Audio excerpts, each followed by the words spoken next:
Welcome to USA Football's Coach and Coordinator Podcast, where top football coaches from around the country share their stories, philosophies, concepts, and strategies to help you get better on and off the field. Now, here's your host, Keith Grabowski. Hey, coaches, before we get going today, I just wanted to thank you for all you've been doing to support this podcast, and we have an incredible lineup coming up here. We have just about every major college conference represented. We have a ton of FBS coaches, Division II coaches, Division III coaches, some great high school football coaches coming on the podcast to share with you and help you grow professionally during this time. I really appreciate all of you asking your questions on Twitter. Please follow me at Coach K. Grabowski for our daily updates on our guests and your opportunity to ask questions. We will read them on the show and attribute those to you. So please contribute to the show as much as you can. I also want to talk to you a little bit about our football development model, which is something we've rolled out here at USA Football. And this is really for you to be able to help your youth football programs develop. It's about a long-term athlete development plan, something that comes off of the American development model, which is something that the USOC has put together. The idea is that we're able to teach skills in a progression starting at the youngest ages. We're also looking at the different game types we have, whether that's flag, which is non-contact, limited contact games like padded flag or tackle bar, and full contact, and the right progressions for contact teaching there as well. Be sure to check out all we do at footballdevelopment.com and check out what we're doing with the FDM, the football development model, at usafootball.com/FDM. usafootball.com. I'm very excited to be joined on the Coaching Coordinator podcast by the defensive coordinator at Baylor, Ron Roberts. Coach Roberts, it's great to be talking ball with you. Well, thank you. Thanks for having me on. I appreciate it. Coach, as I said, a lot of coaches know who you are and the biographical data, so we're going to forego some of that, and we're going to get right into a lot of questions that we've gotten from our listeners. So I'm going to start off right away with a question from Coach Adam Robertson, and his first question was, when you're game planning, are you more concerned with personnel groupings, formations, players, or a combination of those things? Well, it's going to be a combination. The first thing I try, obviously is how I'm calling things is obviously you go by what information am I going to have coming in the game. The first thing all I've got is down and distance, and then what personnel comes in the game. So as I'm calling it, how am I going to get it? So it's down and distance, and I say, okay, 11 personnel in the game. Then I can make my call, right? Sometimes people are fortunate, they go slow enough where actually I can do the next part and say it's off of formation. I can see the formation and then make the call. It depends on how tempo they're going if you're going to be able to do that. And then sometimes even throughout a game you can do that as they slow things down or you get more comfortable. So I kind of do it just kind of the same order we're going to do a game. So I'm going to start it off with personnel grouping on the field, all right? And then making sure in that thing, how can we adjust all of our calls by the formation that we're seeing and make sure, first most, that the numbers are right everywhere we're at. And then obviously, do we have to have checks out of certain things because they do a formation that, hey, I make a certain call and, they go in a different formation and it's just, it's not a good call. So do we have to have those checks to get out of those formations? So, yeah, just going down and distance, personnel, and formations. We talk about it with offensive coordinators all the time, Coach, about how much you carry into a game. And, from the defensive perspective, and this is Coach Robertson's second question, how many fronts and blitzes do you carry per week, or is the entire playbook at your disposal? So I'm going to go by down and distance. Not to me, it's more of the situational. So in 1st and 10, normal downs, I'm going to have probably 6 to 7 calls I like on those 1st and 10 situations, And then when I call them, kind of goes, and then we go into that second long. Those are differences. So then second long, you're not going to have as many of those usually in a ball game. If you are, it's really good. So you're okay. So I'm going to have somewhere around 3 or 4, And then as we get into the third and short, I usually go with 2. Maybe have a third one. I call about plan A, plan B, and then, oh, crap, here comes plan C. it didn't go well. So you got to have the C. Obviously, you're not repping the plan C as well. So maybe 3 on third and short, and then I want to have somewhere around 7 to. I'm gonna go. Now this will be a lot for a lot of people, but it's gonna be somewhere between, I say, 7 to 10 different calls. Now a lot of maybe the same coverage, just change the front. Some of them may be the same front, change the coverage, but total of maybe 7 to 8 calls on third down, third and medium to third long. Yeah, that makes a lot of sense. Well, I think I carry quite a bit of defense in, and then as we go through, the more mature a group is, obviously we'll have more at our disposal. The longer I'm with them, the more we'll have. As we go throughout the season, the more obviously will be available to go, because it's always about what you can get executed. But we if you looked at our call sheet compared to a lot of people, they would say that you carry quite a bit in, and that's probably true. I think you're looking at it from the same perspective that I think a lot of guys do, right? You want to keep this stuff simple for the players so they can play fast, and so you don't want to have too much. But at the end of the day, you don't want an empty toolbox. So while it may seem like a lot of calls, I mean, some of those might not get called. You hope you don't have to, and that you can focus on, that certain grouping that you really feel you're best at. But hey, over the course of the game, and I've been there in games, before as an offensive coordinator, getting to a part of the call sheet and look at it and say, guys, we're out. Like we've tried everything. Like these guys are, they're a little bit better than us, and sometimes that happens. But you want to have that toolbox. I don't think you can oversimplify it either. I agree completely. I know. I mean, I think that's always the discussion you always have, maybe every year. I don't know if maybe guys have it every year, but I think if you do it a while, then you're so in. And early on, it was always a discussion of what's too much, and what do you have, what are you taking in, and that fine line, what it is. And I'm really at the point in my career where I'm like, I'm not going in with not having all my bullets ready to fire. I'm gonna fire everything I got. So. Now, from just the pure mechanics of pulling that off in practice, and the technology obviously has evolved quite a bit from when we had to throw everything up on a chalkboard or write it down on a pad and take it out to practice. But the organization of that and looking at those situations, looking at what they do, maybe even potentially looking at and trying to say this, from what we've seen, this is probably their adjustment. How are you making sure all that aligns as far as how you script a practice? I think you've got to classify those reps in the video room. Those are reps. We have walkthrough before practice. Those are reps. There's reps in scale, not just all team reps. There's reps in scale. There's reps in inside. There's reps in, obviously, in your team period throughout the week. But we kind of really probably, if you're going to, like I said, if you're going to be a 4-3 quarters team, then you're probably going to be fine, how you're going to get your reps in. I mean, that's not an issue. But if you're going to be a multiple defense and you're going to call multiple calls and you're going to have multiple fronts and odd and even and pressures and all these other stuff, then you have to utilize those walkthrough reps. They got to be, they're crucial. And I think that what we've done, obviously being a multiple defense, and we probably call quite a bit, is that got more specific in our walkthroughs and what we've got done. But probably the last 15 years, our pre-practice walkthrough has been anywhere from 10 to 15 minutes, sometimes gone to 20. But 10, depending on, like I said, if I'm the head coach or you're working with somebody, you don't know what you get, but you're fighting for it. So it's 10, 15, 20 minutes. And then how we utilize those reps is pretty crucial, because if something looks, a kid may not, you get to work a certain route combination and the coverage versus this formation versus your ones, but do your twos get it? Your twos may get it one time. Well, you got to make sure they also got to get it 5 times in the walkthrough, and utilize that.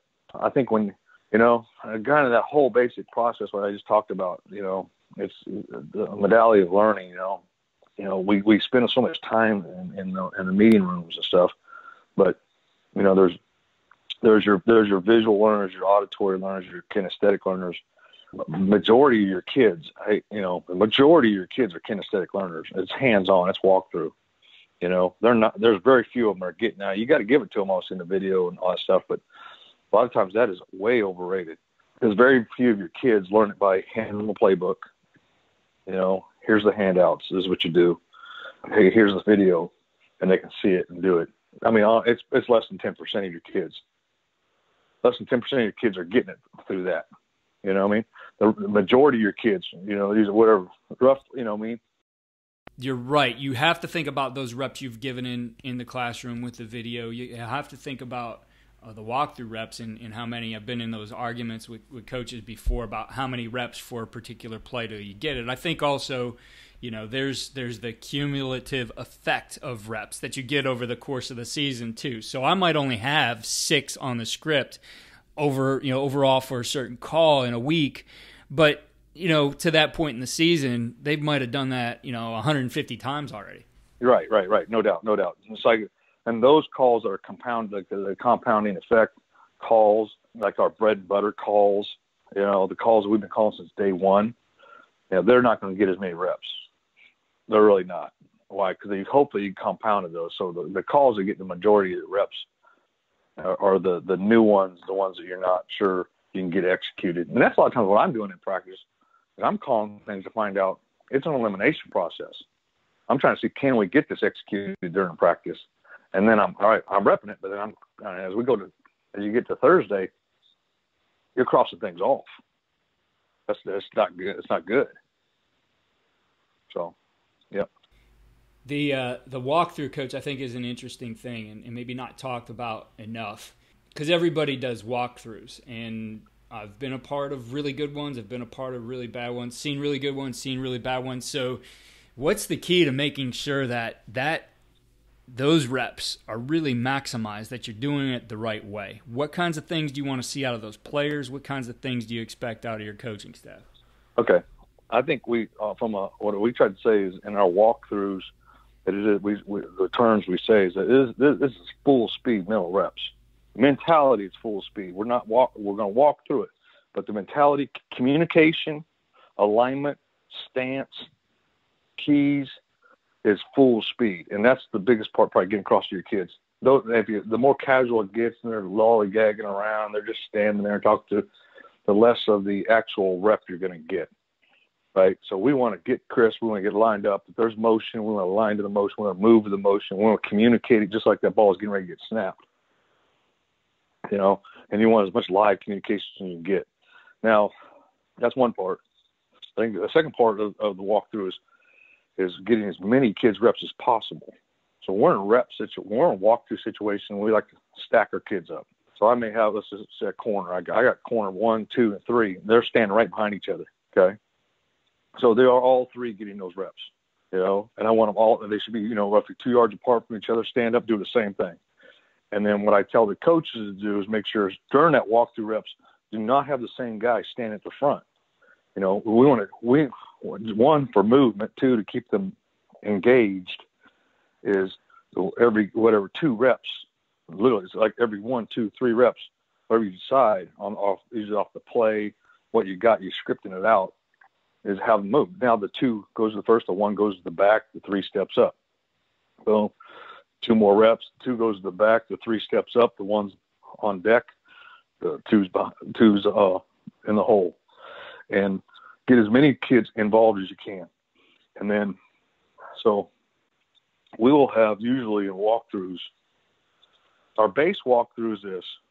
I'll go a coverage adjustment walkthrough, right? And it's just linebackers, DBs. And I'll have a front walkthrough at the other end of the field, maybe the goal line. Usually coverage walks current on 35. The front walks current on the goal line. And the front's the D-line, the linebackers. Now, the linebackers always have to rotate, all right? They're not going to get all the reps, but they are all going all the time. I can get every line, you know what I mean? So I may have 1 and 2 or 1 and 3 linebackers at coverage walk, 2s and 4s in the front walk. And so we'll do it like that. That way, just because the D-line is getting more stuff that just pertains to them, as the season progresses, that turns into an inside walk, And then it's not always the same thing. So then next time it could be, hey, we're going to do a coverage walk and then a pressure walk. So now all 11 are split. And I got whatever 1s and 3s going on 35 going through coverages, a lot base calls. I'm talking about zone cover, not pressures.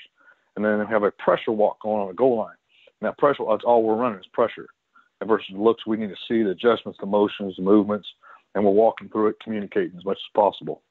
So, and then that walkthrough can change throughout the year, you know.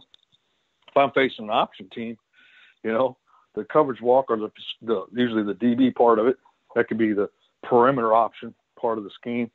Down here, we're working on the inside veer, you know, and the inside veer, midline, whatever the things that happen in the core. And I think being able to change that up, but have a structured plan where they kind of all know where they're going and concepts, what they're doing, whether this is kind of front stuff or it's going to be pressure. And then we'll change up throughout the week as we go. Tuesdays walk, Wednesdays walk, Thursdays walk. You know, for us, Thursdays walks usually been coverage adjustments, and then it's been a dime package walk. So trying to split it up once so we get as many kids as reps as possible, get them engaged as much as possible. You know, and a lot of times you talk about the 3. Well, get him in rep. You say, well, he's not repping. Well, yeah, but, you know, in week 7 he may be. So get him in there and get him as many reps as possible and get him in a situation where down the line he's either helping you. And like I expect, a lot of times it's the same thing as high school is in college, you know. It's that freshman, and it's his compounding reps. He may be redshirting this year for us and not, you know what I mean, not playing, but you got to get him those reps. Why? So when he's a redshirt freshman, when he's a sophomore, those compounding reps are paying off. He's going through his process, maybe over a process of a couple of years.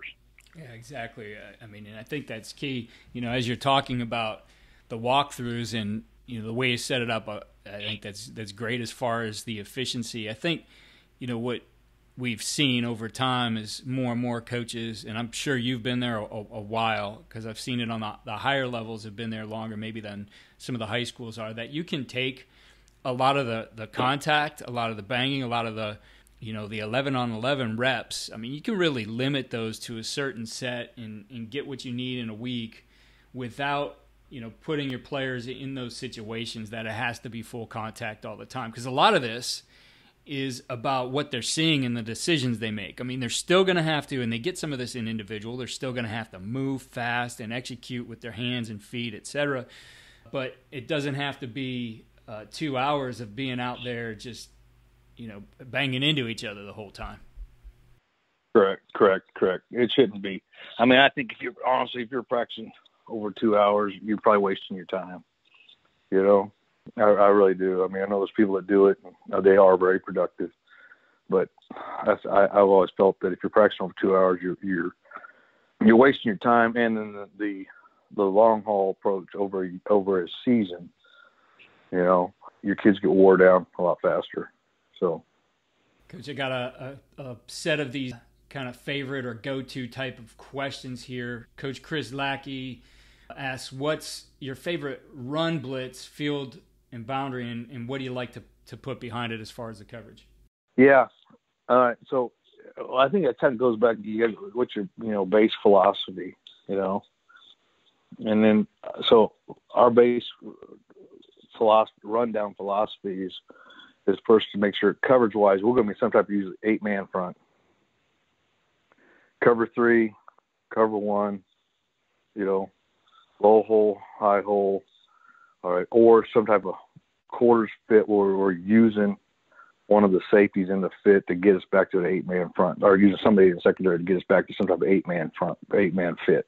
So when you say run call, I'm thinking to myself also 1st and 10. I'm thinking normal downs, second, you know, I say normal downs, 1st and 10, 2nd and 1 to 6, normal downs. And those normal downs, so we want to call blitzes or pressures that are in that mix. You know, for a lot of people, that's fire. There you go. There's your fire zone. I have not been a big fire zone guy, right? But I'm not saying anything wrong with it. I'm saying that just hasn't been what we have done. So when you're talking run calls, well, not a specific call, but let me tell you just kind of the concept of it. I like any kind of call. I like pressure calls. One, if it's to stop the run, adding a guy, so a non-box player. So I'm talking about it's got to be. So you're talking in this case, it needs to be a DB blitz, right? Because let's say I got six in the box, and I want to add the 7th guy to the front, right? That's really I'm trying to add a number. So I'm going to add, and the rundowns, I'm thinking DB pressure, and I like the front getting cut. So whether it be your traditional pirate stunt where the 3-5 are crossing face and bringing a guy off the edge, off of either side, to me is probably one of the better ones, or the ones I've had probably more success with over the last 15, 20 years. Now, we can do that in the back end, and that could be a man call as well, and I can bring it from the tight end side or field side or boundary side and play man behind it. I'm not as big on man calls and pressure on first and on rundowns because you want zone eyes. You want eyes in the box to stop the run. So for us, it's been that creeper world. Really, it's been creepers. And I'm bringing a non-traditional fourth rusher, and I'm playing cover 3 behind it. I'm playing some type of zone concept behind it with eyes. We've done the same thing, run that same pressure from the boundary and play man in the boundary and play a quarters concept to the field. Those have been really successful for us. It's a combination call. And but it's still the same concept. I'm bringing somebody off the edge, and I'm cutting the front in some way just to help stop the run. I don't know if is that good enough, or you want more detail? Okay. Yeah, no, that's good. I think I'm looking through the questions here. It really answers Coach Dallas King's question as well. And you mentioned creepers, and I have some more questions from coaches later, but that certainly has come to the forefront of things that defenses are liking to do right now. And, I know you watch a lot of high school tape and evaluating kids, and so you probably see some of this stuff.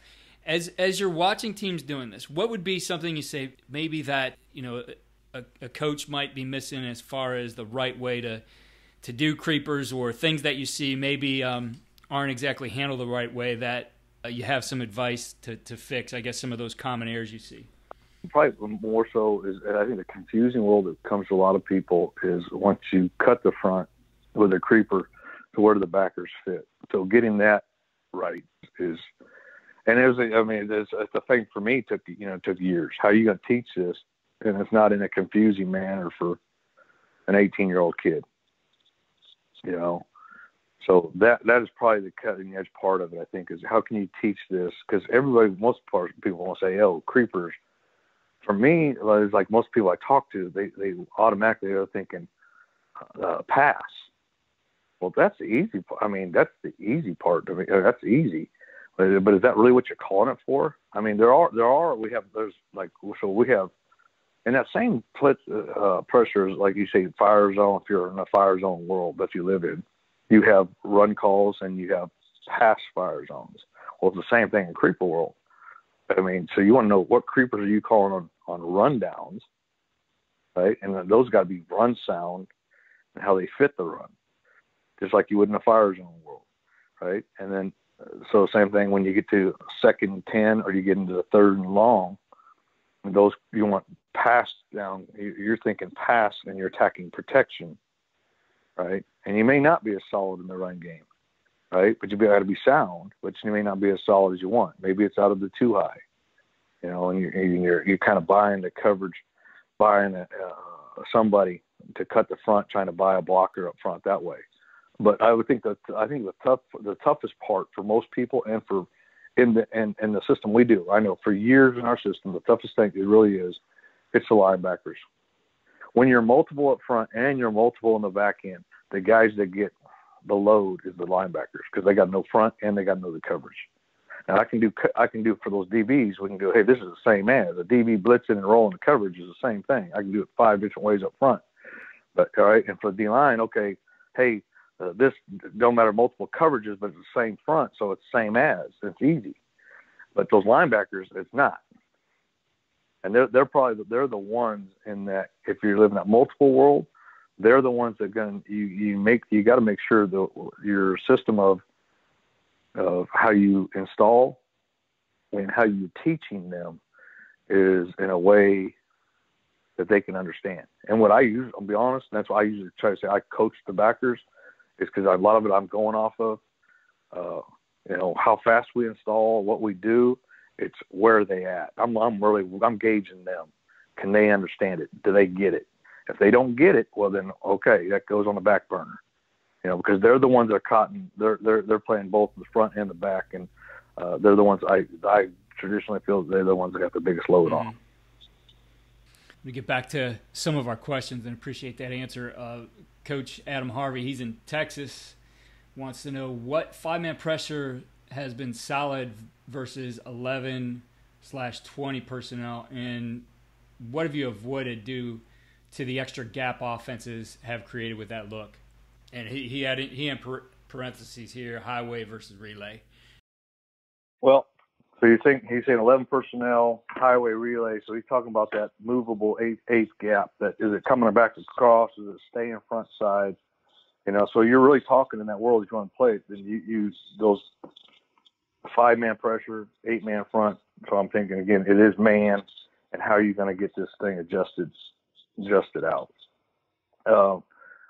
There's two things I think when you call them that. I think the first one is what are they doing?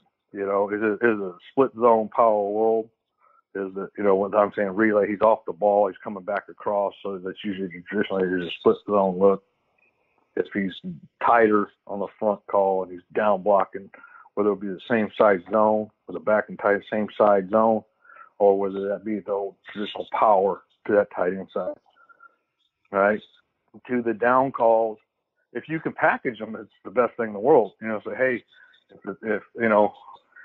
the tight end's tight to the ball and we're gonna blitz the Y, we're gonna pressure the Y. Why? Because that's where the ball's coming, right? And I'm talking about same thing with bring a DB off the edge, maybe a pirate at the front, and here we go. We're gonna hit the power in the face and we're gonna cut the front up.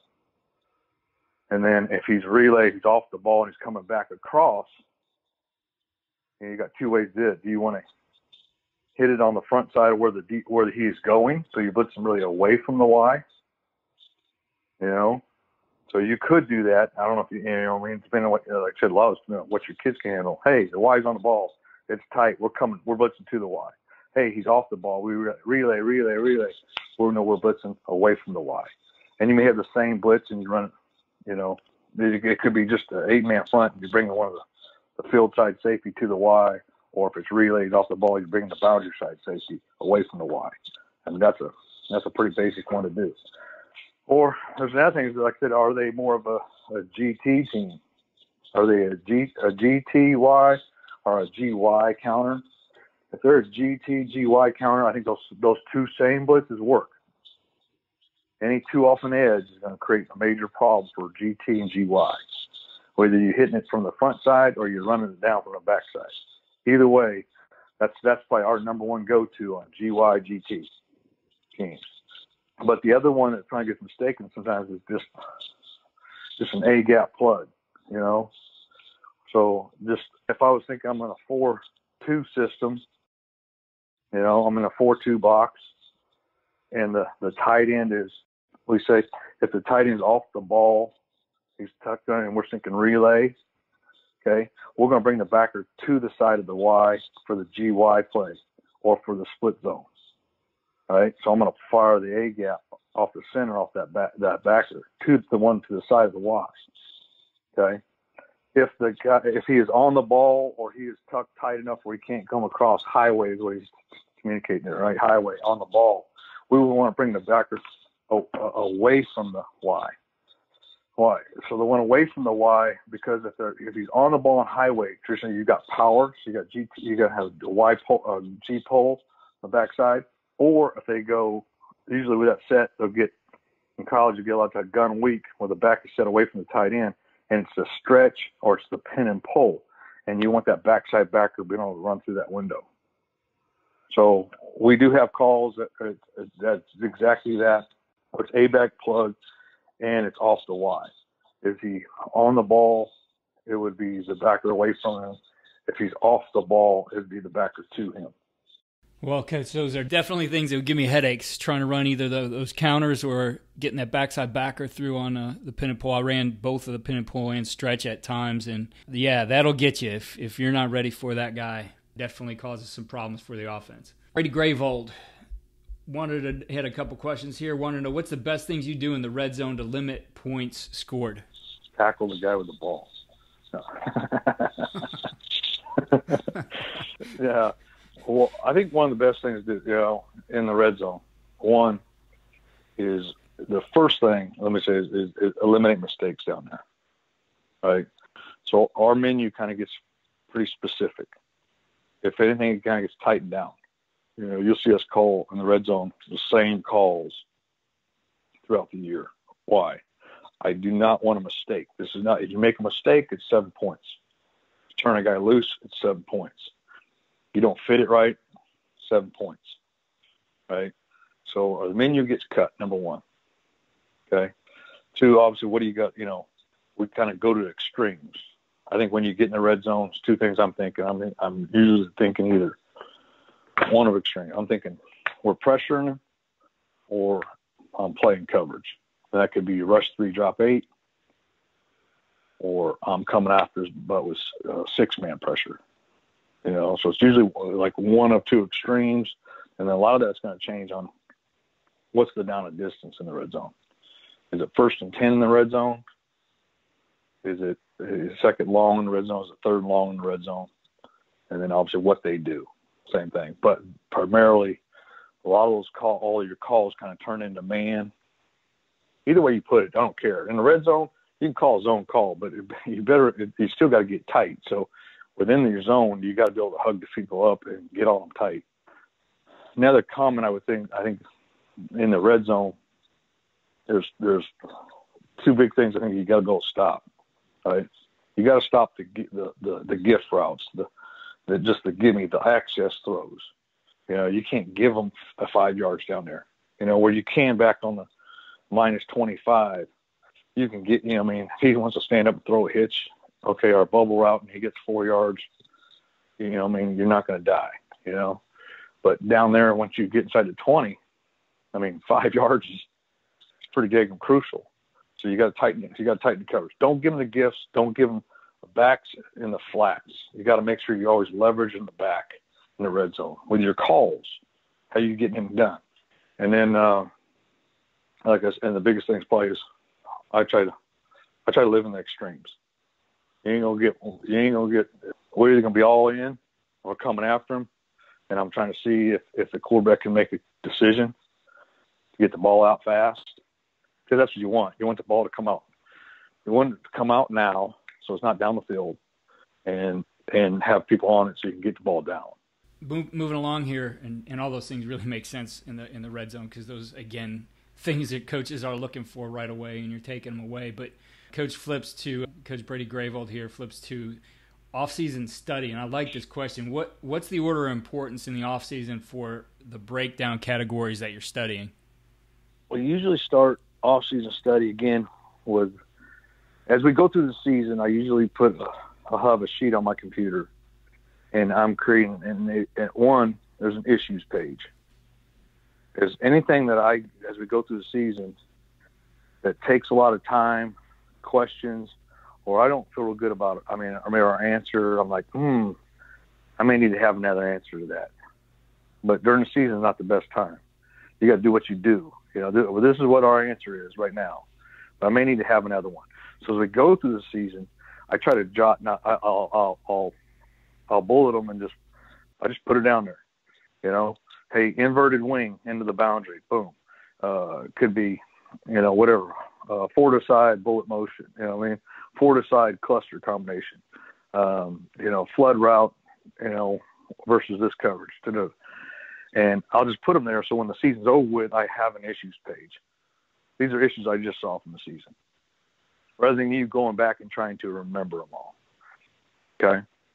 So there's one thing. So when I'm done, I have an issues page that I know that I am going to ask people, what did they do versus this? But as far as the self-scout goes, we kind of go through, it's really, I usually start by coverage, by front, and then by coverage. It seems like in the last couple of years we have not had the time to do the self-scout the way I wanted, do it. And it's really hard when you change jobs and you kind of lose a year of that.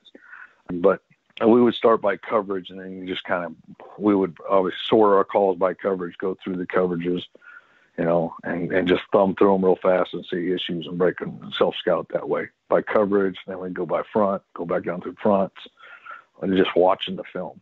But as opposed to what to study, I'll go in, I'll have our guys do sort it. Like, give me the, so I want to know when we come out, all right, what's the top formation we saw last year in 11 personnel? How many 4 opens did we see? Normal downs. How many 4 opens did we see in 3rd and long?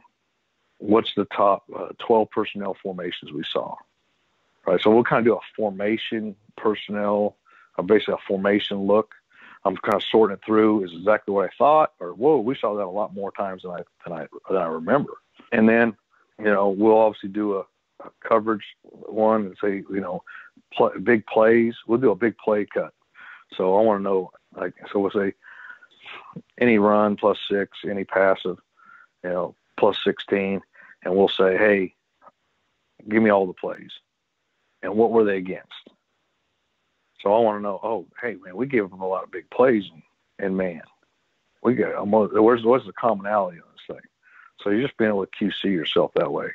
But it would start with formation, personnel, formation, big plays, But then what would I study would be, again, if we saw an issue, then I would port that out into a study, All right. Oh, hey, we got a lot of man.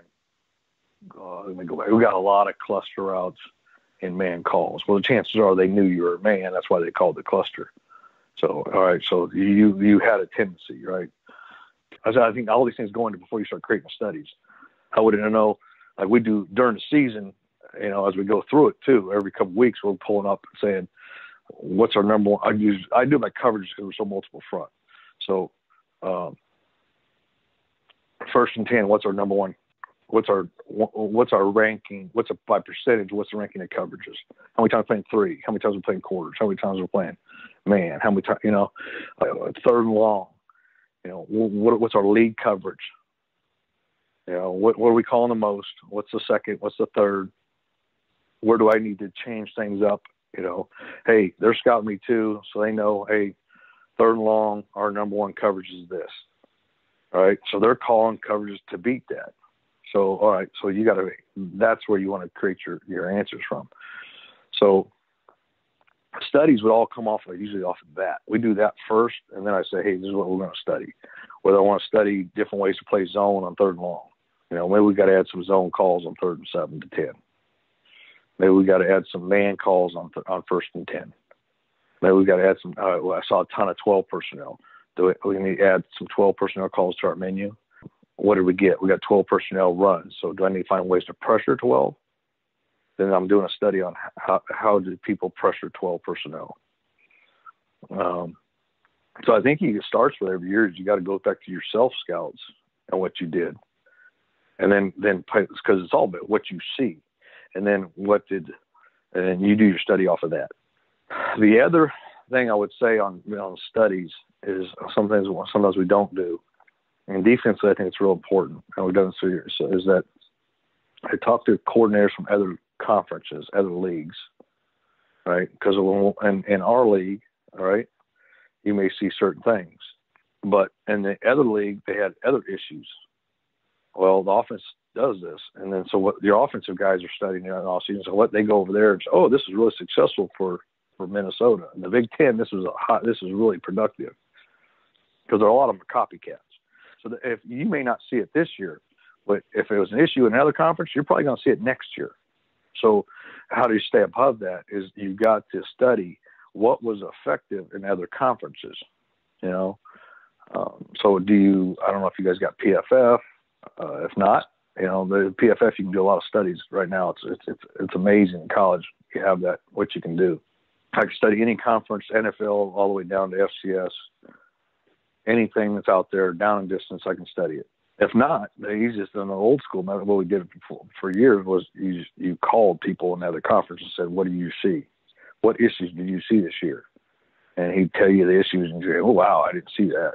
What'd you do to it? I don't know. And then you try to get together with a couple buddies and try to find out how do you How do you stop this? How do you defend this? That's right. What's the best call for this? Yeah, what's interesting, and I kind of have seen an acceleration of that this year, and there were three of us, myself, Charlie Coiner, who coached college ball in the NFL, and then my assistant here at USA Football, who's actually an assistant with the Browns now. And so, we were just doing it on our own. We were watching games, all kinds of games. We'd come back after the weekend and say, what'd you see? And we would talk about it on a podcast. And what was interesting is, as the season got going, we would find plays run, in one place, or defenses run in one place, now pop up somewhere else. Like we saw, as an example, I think it was like week 1 of the NFL season, saw a little RPO play from a bunch set from the Browns with some motion, and a couple weeks later, Ohio State runs the same thing in the same situation. So I think now, where years ago, you saw maybe those, few games that were on TV over the course of a weekend, and now it's not just what's on TV. It's like the internet has blown that up. So guys are going to places and finding different ideas in season right now. So probably that, some of that adjustment has to be accelerated a little bit. Oh yeah, you have to. I mean, because right now on a whatever, I mean, you can say during the season, I could pull up on a Sunday, and like I said, PFF has made this really easy to do. But I could sort out and say, hey, give me all the successful 3rd and 7 to 10 calls in the NFL this week. Boom, I can have them all. I mean, I can watch through a 35-play cut-up. Boom, boom, boom, boom, boom. Here they are. And a lot of offensive guys are doing that, and they're finding plays throughout the season. And then you're going to see it, and then it's going to show up. That's why I think it's real crucial for coaches. I think it's real crucial for coaches, and DCs especially, is you need to have a networking system of 2 or 3 guys that are not in your conference that you can share with, that you can get on the phone with during the season, out of the season, that you can call on a Sunday night and say, hey, I'm seeing this. What are you doing? What's the answer to this? You've got to have a networking system of somebody you can get on the phone and ask and kind of brainstorm with. I think that applies really to any position coach. To position to head coach, I know, right? Yeah. Especially as a head coach, sometimes when you get to that position, even at the high school level, you're in a different level of what's happening in your life and the things you deal with than some of your assistants. And probably one of the best things that happened to me, I coached our state all-star game and made a couple friends from that who shoot for years. Then it was almost daily during the week, just even for a few minutes, checking in with each other and troubleshooting ideas. But you don't do that obviously around your conference. So to have that network, I think whether you're a coordinator, a position coach, a head coach, that'll help you a lot during the season. Tremendously. Yep, I agree. So the question on tackling here, what's the number one thing emphasized when you teach tackling? Number one? I think everything, if I can say it in one, it would be the approach. I think making sure that I'm in position to finish the thing. I don't think things have changed that much. I remember, 30 years ago when I started, we preached, tackling was 10% fundamentals and 90% desire, and that was kind of the catchphrase I kind of used all the time. But that doesn't mean you don't work the fundamentals. I mean, at the end of the day, it's really about his desire to get the guy on the ground. So I think it's still the same. Is I got to work the approach and the leverage of the guy and his feet work, and where does he get him in the best part? Get him in a position to make the play. So we probably spend more time on that than anything. Are you inside out? Are you squared up? Are you outside in? How are you going to approach this thing? Where's the leverage going to be? Is it 2-on-1? Is it a vice tackle situation? Is it knowing that it's in the box? Is it chest up? So we kind of go chest up. Everything's really a chest up or a vice tackle, and whether you're vicing with the sidelines or you're vicing with another body. So, and the approaches each one of those and the angles, that occur, they're not all I can remember myself, 30 years ago, myself, coaching tackling. What'd you do it every day? We did tackling. Was the guy was straight up on us. We were 10 yards from the ball carrier. You sprinted 5. You came to balance. You shuffled your feet. Squared up, tackled the guy. Yeah, but that ain't the way it happens. That's just not it. So changing that angle and putting the back here and coming from an inside out position, coming from an outside in position, coming from simulating. You get the back on the swing. Here he is inside using the sideline. There's my buddy is 2-on-1. It's his own call. Here we go. Use the curl and the hook and the flat defender. Boom. We vicing the guy. You vicing on the sidelines. Yeah, but if in one word, I would say the approach, and that encompasses the angle and what type of tackle is this? Is it 1-on-1? Is it 2-on-1? Is it, like I said, now we classify them trap, being a flat defender inside out, is it an alley tackle? It's a trap being outside in, an alley tackle inside out, like your true free safety. All those are different situations, and so those are the approaches we work. Coach, we're starting to see a resurgence in the heavy personnel, whether that's 22 or 32. And Coach Kelly and Coach Keegan Hill said, what do you like to do against that 32 personnel? 32. We have not seen a lot of 32. I just really haven't seen them. I had to go back. That's probably more situational, yeah, goal line, but I'd say 22, 32, some heavy stuff. Here's the thing. All right, so it'd be 22 or 32. Well, I'll start with 22. 22, usually you're talking, you got two options. Really. You're going to be in some type of man with your corners locked up, and and so you got 10 defenders to get in the box. A lot of that comes on. Or you're going to zone it and play 2-over-1 out here, and I got 9. Am I going to man him or am I going to zone him? And what kind of threat? I was start. What kind of threat's that Z? Do they have any threat of throwing the football in this situation? Is there any type of threat here? So, because for years, 22, 32, we went to man, usually some type of bear front, blitz the crap out of, and blitz a ton out of them. Go get the situation. The issue with that, or not the issue, it's great. And those calls were fantastic for us. But if all you ever have is a man call in 22 or 32, what are you going to do for the ones that are getting you in man and and they have a Z out there that you can't cover? So to me, you have to have, I'm going to stick with it. We're going to have the man calls. Or I'm going to get in some type of, usually 5-man front, usually not a 6. So, in the 90s, we did a lot of the 6-2 was great. And so there's a lot of merit to that. But traditionally, I'm usually getting some of the 5-man front, bear front, somewhat, whether they shade the nose or don't shade the nose, all that stuff, depending on what kind of runs they're doing. But traditionally, it's going to be some of a bear front, man coverage, load the box, stop the run. And then some type of zone where I can get a safety over the top of that guy to defend that guy. Now, for us, usually that 22 personnel, to me, to zone it, because there's no sense to zone the whole field.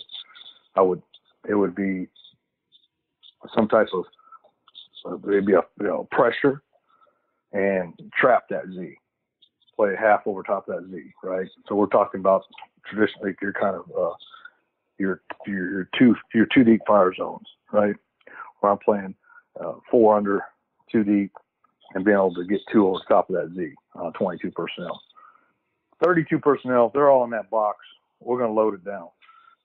Now, it's usually man, because I think one thing when they bring them all down there, the lanes get smaller, all that stuff. There's not a whole lot of options for throwing the football. So the only thing we're going to man it up. We just got to make sure we can defend all the flood route concepts out of it. 32, it's usually going to be the fullback to the flat, some type of pick ISO smash combination with the tight end and the YY combo. And so how can you get that guy leverage to the flat and not be somebody in the box have that fullback? Because that's where people killed you for years. I know it's stressful. I think in the 90s, 32 personnel, get you to pack you in there, play man, and then they're just going to run a power pass, put the fullback in the flats, and dump in the ball. You know what I mean? Put the Y on a corner route, pick the tight end, picks the inside back to run the fullback to the flats and dump in the ball. Okay, so how are you going to stop that play? That's really, because it was emergence of 32 coming back, and guys trying to get in those. And in colleges, they're more it's kind of looking at 32, but it's going to be different ways. You know what I mean? And maybe 22 with a tight, that does a Z is that guy, and they're motioning back and forth, and they're going to stop the motion right there at that tight end wing spot to get a faster guy in a 7 cut. So it still creates that same kind of dilemma, you know. And so you got to figure out how you're going to handle that guy at the flat, you know. So are you going to combo that, or are you going to be able to push that across with the outside defender? You know, and then you got a problem with that is, okay, you're not going to put a backer on the tight end, run a 7 cut, because you're not going to win that battle. So how are you going to push that across to get that fullback covered? How are you going to do it? Sometimes be creative, and we use a lot of times we'll get the end man line of scrimmage. We'll just boom, peel it and take him, right?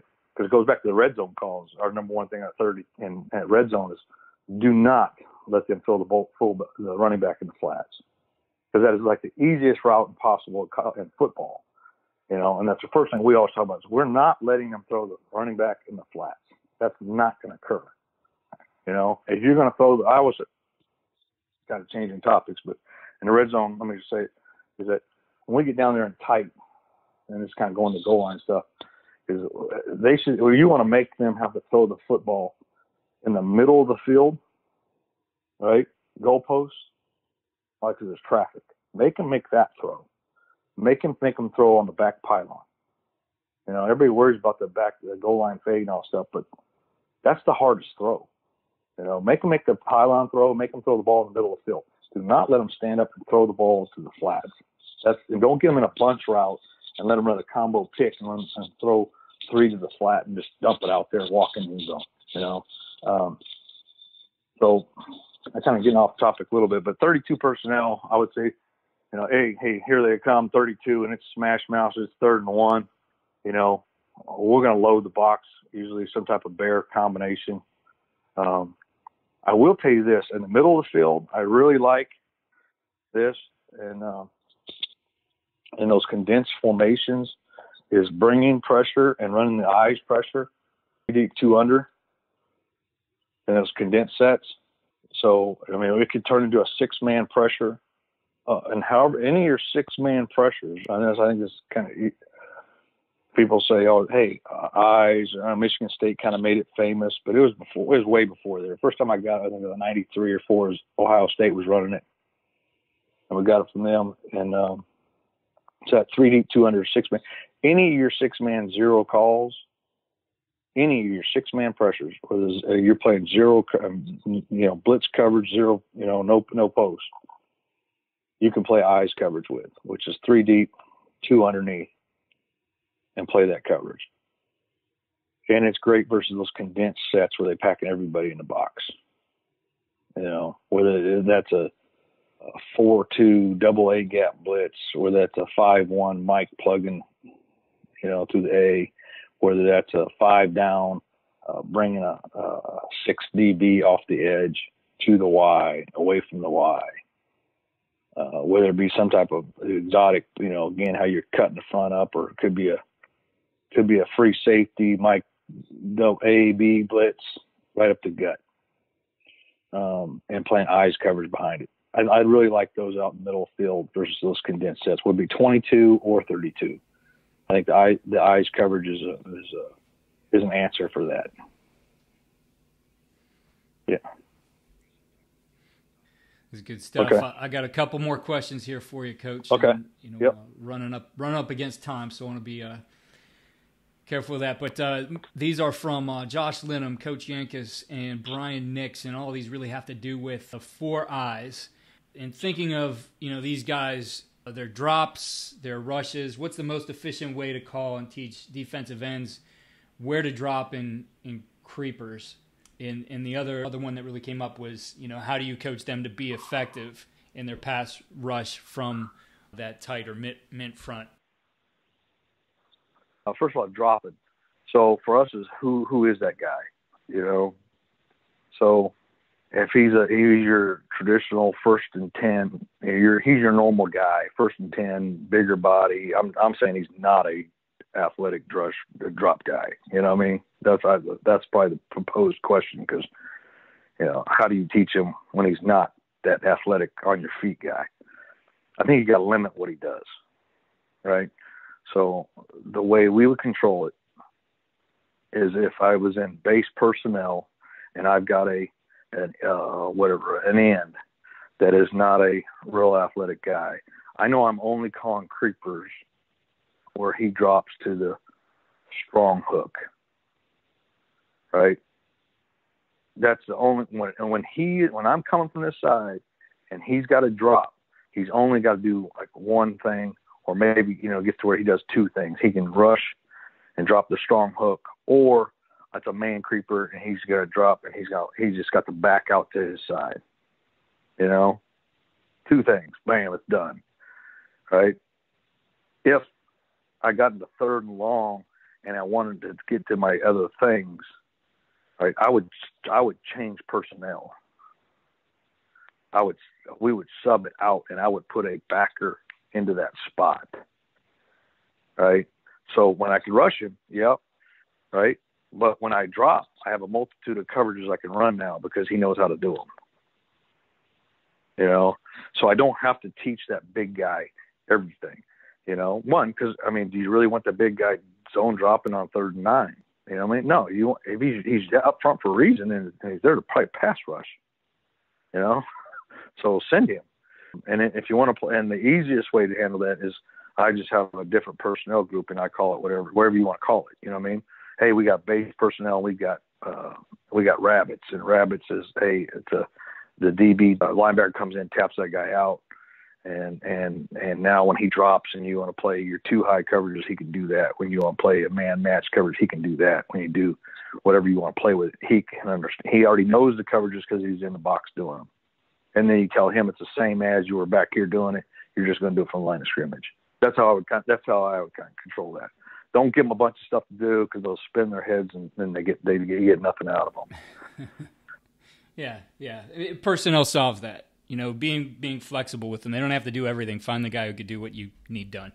4 eyes pass rushing. First of all, we run. I'm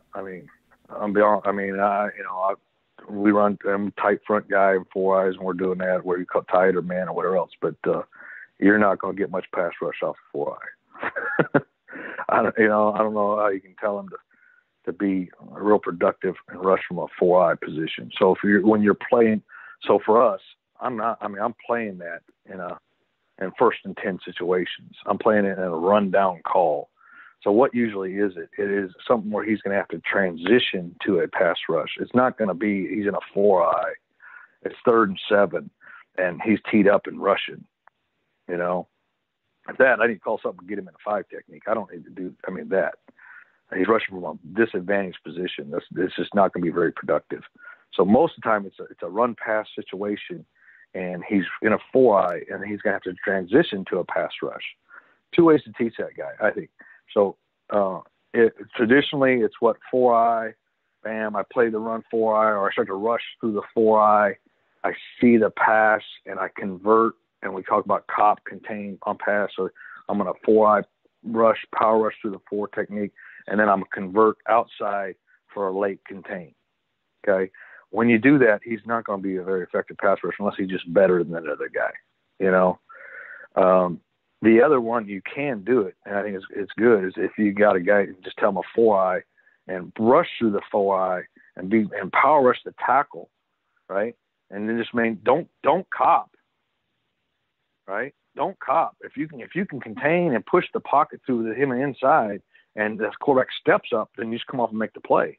If he breaks contain, then get your butt outside and go get his tail pulled up, you know? Because what happens a lot of times in the 4 eye rush is that you tell him he rushes and then he cops. And what happens is they're doubling your nose in line of scrimmage. You got a guy outside. The tackle's just setting him because he's not in a speed rush position. So he's no vertical threat to the tackle, right? So what you got is you have this big old throwing lane for the quarterback, and it's like he's throwing scale. And in scale, the average completion rate is 80%. So if you play that in third and long, you're lending your rack that he's basically throwing routes on air. I mean, he's basically there throwing scale again with no pass rush. The quarterback's going to be extremely productive. He's going to have time. He's got no pressure in his face. He's going to step up in the pocket. He's going to be pretty high percentage completion rate. So my answer to that is you're in a four eyes. I mean, if it's pass, you probably need to get out. I don't think the tight front or mid front was not meant to defend the pass. It's meant to defend in tight zone, inside run plays. That's what it's for. Yeah. I mean, you hit it right. Like on the other side of the ball, when we would look at protections every week, we really wanted to do a sort or protect things up where we could create that lane and turn it into a 7-on-7 for the quarterback. Yeah. And have that picture from behind. We'd show our line, and we'd take a lot of pride in that. Like, look at this, man. This is like 7-on-7 for this guy. He's good in 7-on-7. No doubt. Yeah, no doubt. No, I was just saying, I think a lot of guys in that is that I see young coordinators get in this world is they want that one call answer for 1st and 10, second, run, 2nd and 10, and 3rd and 7. Well, those aren't all the same situation. I think you're going to struggle if I'm saying my call is going to be tight 4 and I'm running on 1st and 10. Okay, 2nd and 10, I'm still calling tight 4. Hey, 3rd and 9, and I'm calling tight 4 again. I think you're going to struggle. You're going to struggle to rush the quarterback unless I have two dominant four eyes that can just whip people's tail. If you can do that, well, call whatever you want because you're going to win. Yeah, you got to have a right tool to do the job. Right. Well, Coach, I really appreciate you taking the time here. And for our coaches out there, I know you're at Ron Roberts FB on Twitter. You have Ron Roberts. I think it's ronrobertsfootball.com. Is that correct? Yeah, that's kind of that's more of a business side there. My actual one, Coach Ron Roberts, is my personal one that I use. Yeah, as far as football.com is something that I've there's a website, ronrobertsfootball.com, and that we started for a while back, just putting information out there. I haven't been very as active as I would like to be in the last couple of years on that, but we're fixing to pick that up. Well, Coach, again, I appreciate the time. Thanks for sharing all those ideas with us. And thanks for our listeners, too, for all the great questions we have. And we're going to continue to put some great content out here from some great coaches. And, Coach, it was great to have you as part of that. Well, thank you. I appreciate you having me on, and good luck to everybody. If I can ever help in any way, let me know.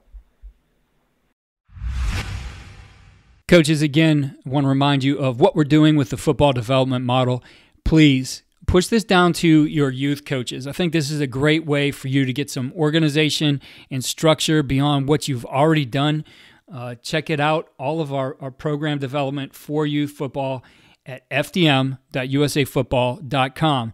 Again, check out our systems for blocking, tackling, and defeating blocks at footballdevelopment.com. If you register with your email, you get your choice of 3 free videos. There's some great things in there.